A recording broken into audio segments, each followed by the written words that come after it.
Bonjour à tous et bienvenue sur Histoire et Religion. J'ai déjà fait 2 vidéos parlant des événements majeurs qui ont couvert la terre allant de la création à la mort de Moïse, puis de la mort de Moïse à l'an 500 avant Jésus-Christ.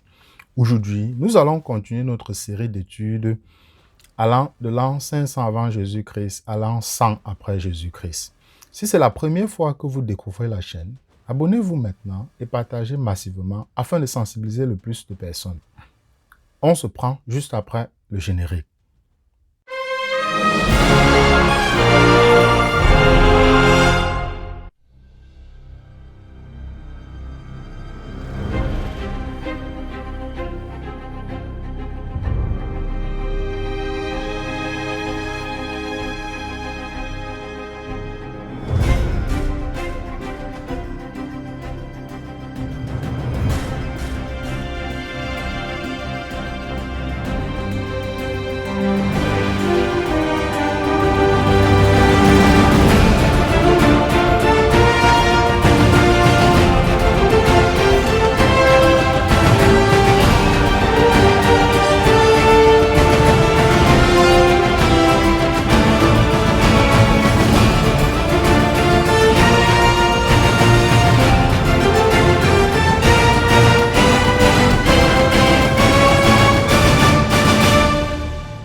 Dans le monde hors biblique, et plus précisément en Perse, Cyrus le Grand régnera de 559 à 530.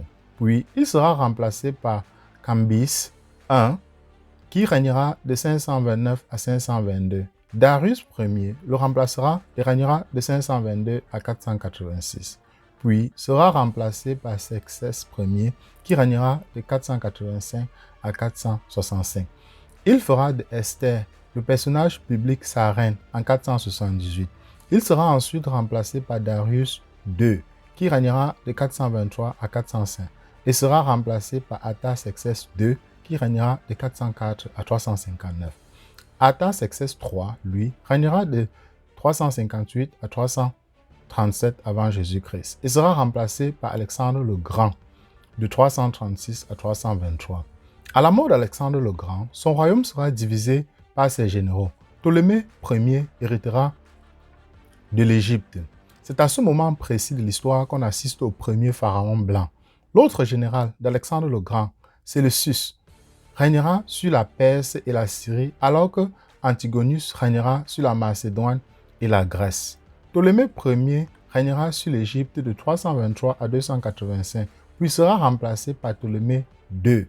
Séleucus Ier régnera de 312 à 280, puis sera remplacé par Antiochus Ier. Pour gagner en temps, je vous mettrai la généalogie de ces personnages sur l'écran pour ceux qui sont intéressés. De retour dans le reste du monde, en 490, les Grecs repoussent la Perse lors de la bataille de Marathon. En 469, Socrate, le célèbre philosophe, est né. En 460, Hippocrate, le père de la médecine moderne, est né. 457 marque l'âge d'or du commerce à Athènes en Grèce. En 448, le Parthénon est construit à Athènes, en Grèce. En 429, Platon, le célèbre philosophe, est né. Socrate lui est condamné à mort en 399, pendant que Aristote lui naît en 384. Platon écrit la République en 370. Entre 342 et 332, la Perse regagne le contrôle de l'Égypte. En 332, Alexandre le Grand conquiert l'Égypte et la Palestine. En 330, Alexandre le Grand bat l'Empire perse. En 312, les Romains construisent la première route goudronnée, la voie appienne. De 264 à 241, on assiste à la première guerre punique. Rome contrôle l'Italie. En 255, les premiers textes bibliques, la Septante est traduite en grec à Alexandrie. De 219 à 201, la deuxième guerre punique, Hannibal est en Italie. En 215, la grande muraille de Chine est construite. De 210 à l'an 100 avant Jésus-Christ, les rouleaux de la mer morte sont écrits. De 331 à 198, l'Égypte ptolémaïque contrôle la Palestine. En 198, les Séleucides Syriens commencent leur contrôle sur la Palestine et les prêtres juifs sont en bon terme avec les Séleucides. De 175 à 163, le dirigeant séleucide Antiochus IV essaie de forcer les Juifs à abandonner leurs lois.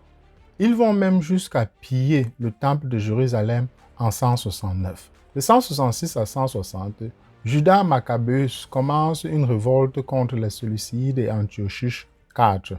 À 164, le temple de Jérusalem est consacré à Nouka. La dynastie hasmonéenne est installée et elle ira jusqu'à 63. De 160 à 143, Jonathan, frère de Judas Maccabéus, continue la révolte. En 152, Hasmonéen prend contrôle de la prêtrise. De 149 à 146, la troisième guerre punique, Rome contrôle la Grèce. De 142 à 135, Simon, frère de Judas Maccabéus, devient gouverneur de la Judée. À 139, les Juifs et les astrologues sont bannis de Rome. De 134 à 104, Jean Hyrcanus Ier devient grand prêtre. Il devient dirigeant de la Judée en 129. De 104 à 103, Aristobulus Ier déclare être le dirigeant de la Judée. Alexandre Jannaeus le succède en tant que roi entre 103 et 76. En 102, les premiers navires chinois atteignent la côte de l'Inde. En l'an 100 avant Jésus-Christ, Jules César est né. De 82 à 79, Sulla devient dictateur de Rome. De 73 à 71, Spartacus mène la révolte des esclaves. Entre 76 et 67, Salomé Alexandre remplace Alexandre Jannaeus en tant que roi de Judée. Il est lui-même remplacé par Aristobulus II, qui régnera de 67 à 63. Pompée va conquérir Jérusalem pour Rome en l'an 63. Hyrcanus II deviendra grand prêtre entre 63 et 40. En 60, Jules César, Crassus et Pompée formeront le premier triumvirat. Le triumvirat est un terme qui à l'origine désignait une fonction de la magistrature romaine composée de 3 hommes.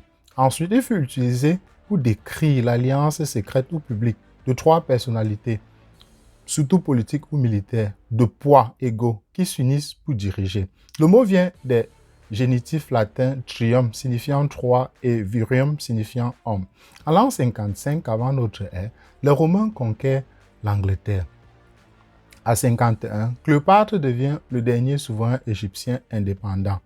En 46, Jules César devient dictateur à vie et il est assassiné 2 ans plus tard, soit en 44 avant Jésus-Christ. En 37, les Romains font d'Hérode le grand roi de Judée. En 30, Cléopâtre et Marc-Antoine se suicident. Pendant la même année, Hillel et Shamaï deviennent les rabbins leaders. En l'an 23, le sumo est créé au Japon. En l'an 20, Hérode le Grand commence la rénovation du temple de Jérusalem. En l'an 27, César Auguste devient le premier empereur de Rome. Il régnera de 27 avant Jésus-Christ à 14 de notre ère. Il sera succédé par l'empereur Tibère qui régnera de 14 à 37 de notre ère, puis Caligula de 37 à 41, puis Claudius de 41 à 54. Néron le succédera et régnera de 54 à 68 de notre ère. Galba, Otto, Vitellius de 68 à 69 de notre ère. Vespasien de 69 à 79, puis Titus de 79 à 81.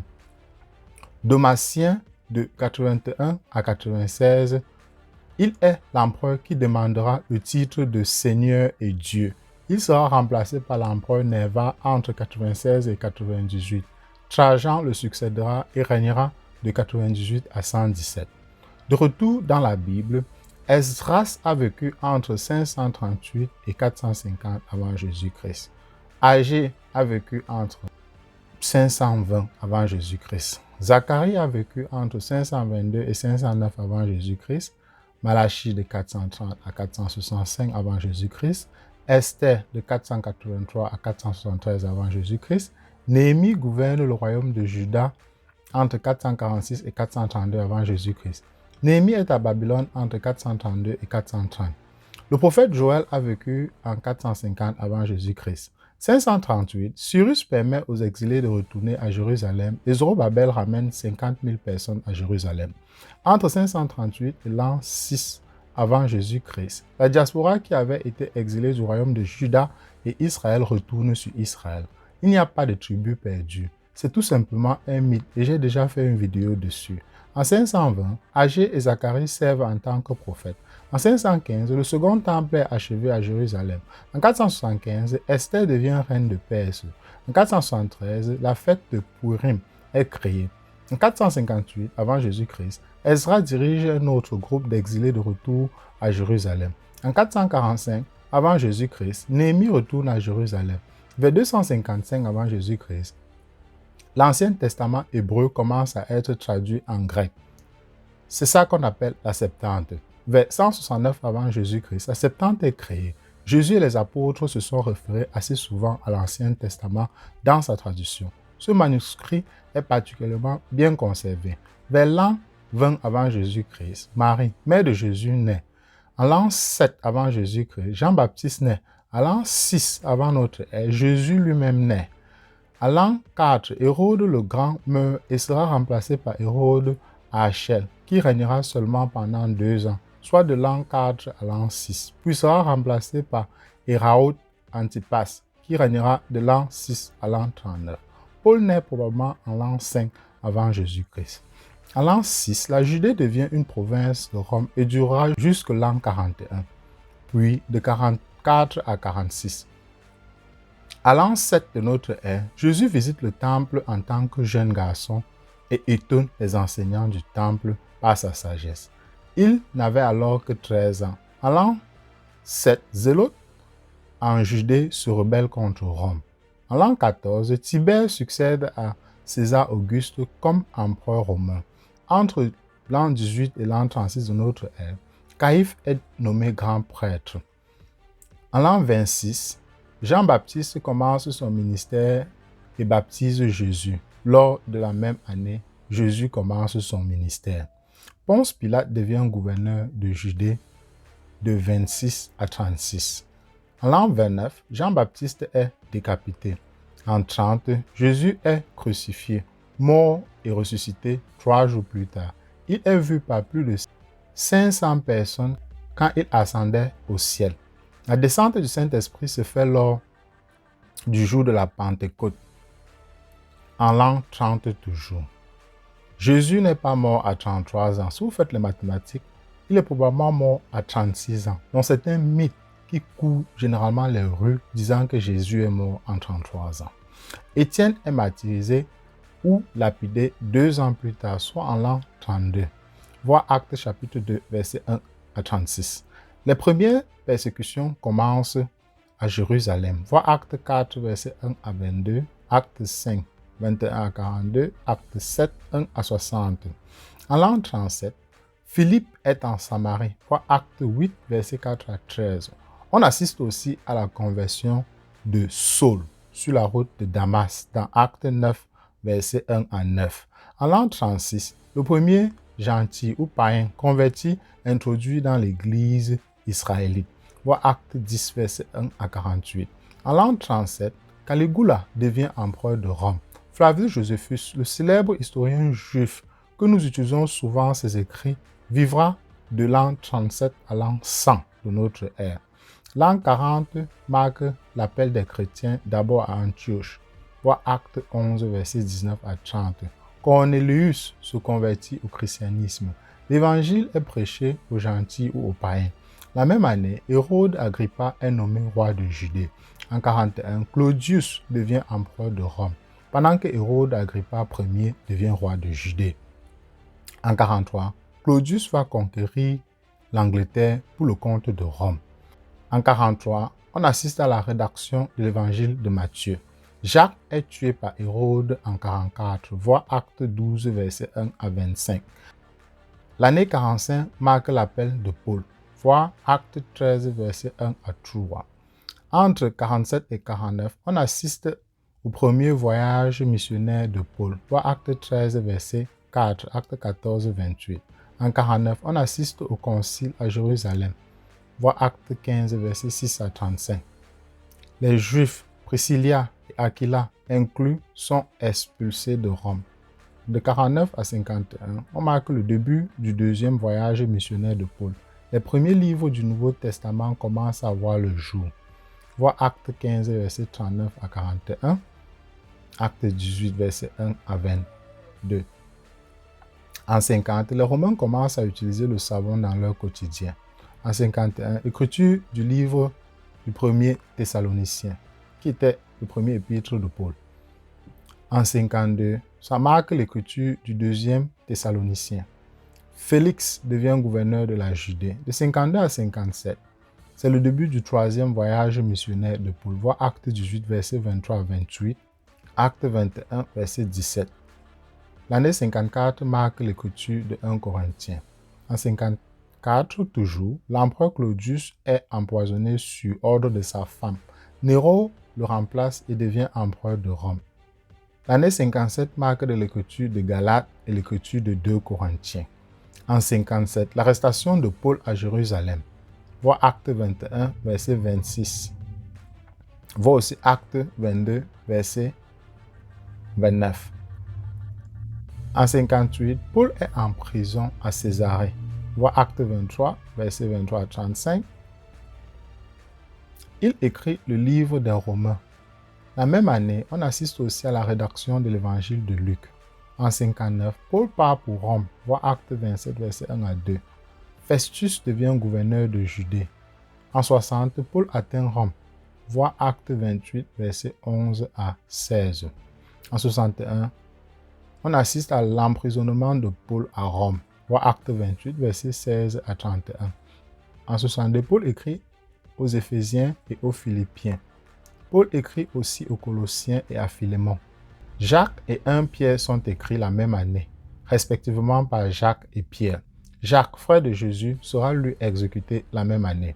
En 63, Paul est acquitté et il visite divers endroits, puis il écrit aux Hébreux, à Timothée et à Tite. Marc écrit son évangile la même année. En 64, 2 Pierre est écrit par Pierre. Le feu brûle Rome la même année. Néron blâme les chrétiens. Pierre est exécuté cette année. En 65, on assiste au deuxième emprisonnement de Paul à Rome et l'écriture de 2 Timothée. En 66, les chrétiens préfèrent s'enfuir au lieu de rejoindre la révolte juive. De 66 à 73, les Juifs se révoltent contre les Romains. L'année 68 marque le martyre de Paul, tué par les Romains. En 68, les Romains détruisent une commune religieuse à Qumran. En 70, on assiste à la destruction de Jérusalem et du temple de Jérusalem par les Romains. Les Juifs et les chrétiens se dispersent partout dans le monde pour échapper à la persécution. Antioche devient le centre du christianisme. Voir Luc 21, versets 20 à 24. La même année, en 70, on assiste à l'écriture de l'épître de Jude. En 73, les Juifs se suicident en masse à Massada, alors qu'ils sont sous l'attaque romaine. Après que Rome ait détruit Jérusalem en 70 après Jésus-Christ, un petit groupe de nationalistes juifs a creusé dans la forteresse accidentée de Massada, où ils sont restés pendant 3 ans, jusqu'à ce que le siège des Romains perce finalement la forteresse.